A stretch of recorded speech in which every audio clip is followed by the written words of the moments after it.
Saya ingin katakan 2029 calon presiden adalah duo Cino. Tolong pegang baik-baik. Mari kita biarkan.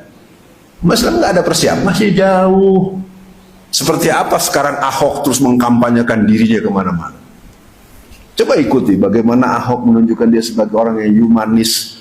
Jadi calon presiden nanti dari kalangan Cina itu Ahok dan Haritanu sebagai wakilnya. Mari kita biarkan. Setuju? Ya. Biarin aja, nggak usah berpolitik di masjid. Begitu terus.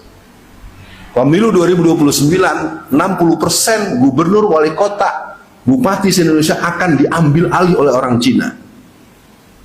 Kita tahu dari mana ngomong begitu? Gua nggak ngomong kalau nggak tahu. Ini kan begitu kita. Kalau ada orang itu buktikan kalau omongan saya salah. Kelompok Cina udah konsolidasi. Mereka punya uang. Ya, kekalahan gubernur Banten tuh kerja operasi jaringan Cina. Semua orang tahu kok yang harus menang itu siapa, yang menang akhirnya siapa. Berapa ratus miliar atau berapa puluh triliun itu untuk mengguling Banten. Sejak tahun 1980, tahun 2020, pilkada serentak 88% gubernur, wali kota, bupati kita adalah jadi jongos Cina. Bayangkan kita di Solo yang katanya banyak orang pergerakan, 61 titik Pak Gufron, 61 titik dagang babi. Mana itu yang jihadis?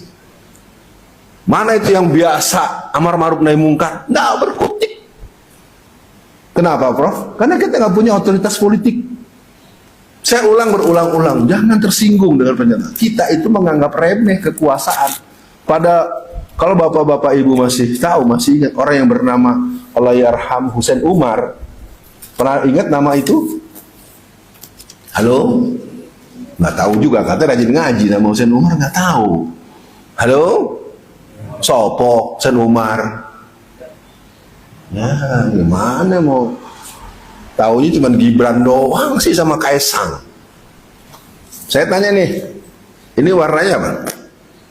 Itu ya, ibu-ibu nggak kelihatan, udah ada aja sana. Kalau ini putih berisi surat keputusan wali kota Solo. Kemarin kan hampir terjadi kalau nggak digejek tuh orang jualan takjil aja nggak bisa. Coba mana yang dibangga-banggakan pemuda Muhammadiyah? Udah hidup susah, orang pengen jualan dibikin susah. Jadi mengambil keputusan berdasarkan pengusaha. Sama dengan di Bali kan. Ketika orang-orang di Bali, Indomaret, Alfamart merasa resah dengan adanya warung-warung Madura. Lalu mereka minta, Pak Gufron, mereka minta agar warung Madura tidak boleh 24 jam. Enak banget giliran di Indomaret, Alfamart boleh 24 jam. Ini nih selembar kertas nih, keputusan wali kota Solo.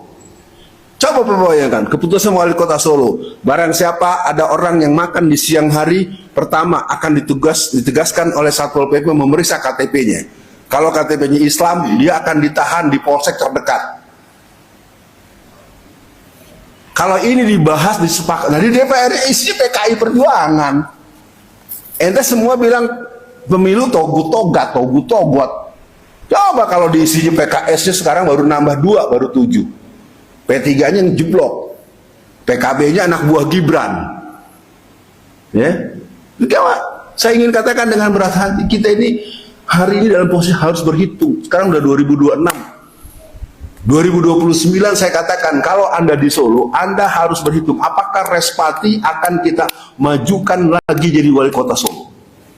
Jawab, berani jawab nggak? Apa Anda tidak tahu wakil daripada wali kota Solo itu adalah the think tank of PSI, Gajah Palu Arit? Ya iya, semua orang tahu dia kan profesor, rektor. Ini anak enggak gitu terus. Ntar ujung-ujungnya pengajian politik tidak boleh dilakukan di Mirah, gitu Mas Gufron. Halo? Gak usah ngaji politik, nggak usah ngomongnya begitu ya.